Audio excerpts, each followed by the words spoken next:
Добро пожаловать на канал Рецепты из тетради. Сегодня я предлагаю приготовить традиционный немецкий напиток Фое Цангенбоуле, что дословно переводится как удар огненными щипцами или, проще говоря, огненный пунш. Полный перечень ингредиентов, а также краткую инструкцию по приготовлению вы, как всегда, найдете в описании под видео. В первую очередь необходимо приготовить красный глинтвейн. Для этого нам понадобится 500-600 мл любого, но желательно не сладкого красного вина. Выливаем его в кастрюлю и сюда же добавляем 2 апельсина, вернее цедру и сок 2 апельсинов.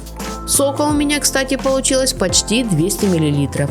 Также в будущий глинтвейн обязательно нужно добавить 2-3 звездочки бадьяна, 8-10 бутонов гвоздики, если гвоздику любите, можно использовать немного больше. И 2-3 палочки корицы, порошок использовать не рекомендую. А еще по желанию в глинтвейн можно добавить 1 яблоко, нарезанное предварительно кольцами или кусочками другой формы, и 1 грушу, также предварительно нарезанную на кусочки произвольной формы.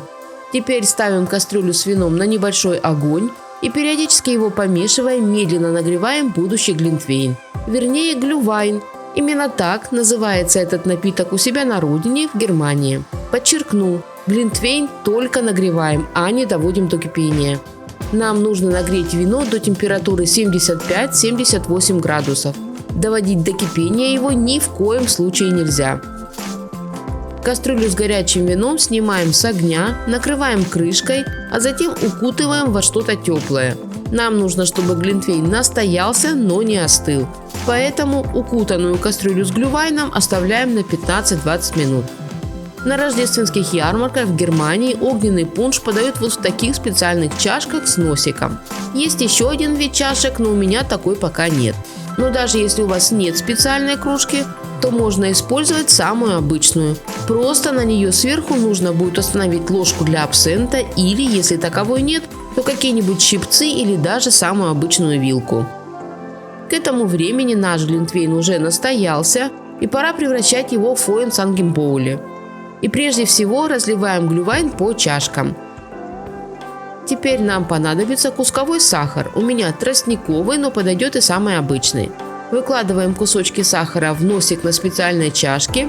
Если у вас обычная чашка, то устанавливаем на нее щипцы и уже на них выкладываем кусочек сахара. Также нам понадобится 2-3 столовые ложки рома кремостью не ниже 54 градусов, у меня 60-градусный. Пропитываем ромом кусочек сахара и аккуратно его поджигаем. А теперь ждем, когда сахар расплавится и в виде ароматной карамели окажется в чашке с глинтвейном. Если огонь погас до того, как весь кусочек сахара расплавился, то можно аккуратно, желательно с помощью ложки на длинной ручке, долить еще немного рома и снова его поджечь.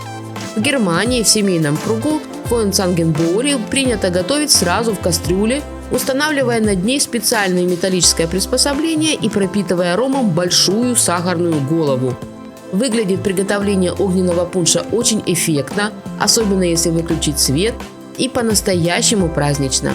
Поэтому без такого напитка не обходится ни одна рождественская ярмарка и ни одно празднование Нового года в семейном кругу. По вкусу огненный пунш получается намного ароматнее обычного глинтвейна. Свою ароматную нотку добавляет не только ром, но и вкусная карамель.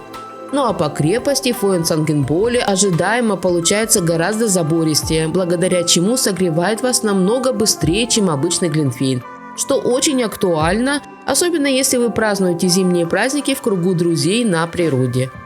Ну а я поздравляю вас с прошедшим Рождеством и наступающим Новым годом и желаю всем, и особенно всем украинцам, миру, злагоди та добробуту. Не забывайте ставить лайки, если вам понравился этот рецепт. И, конечно же, подписывайтесь. У меня в тетрадке еще много вкусных и интересных рецептов, которыми я с радостью поделюсь. Приятного аппетита и до новых встреч!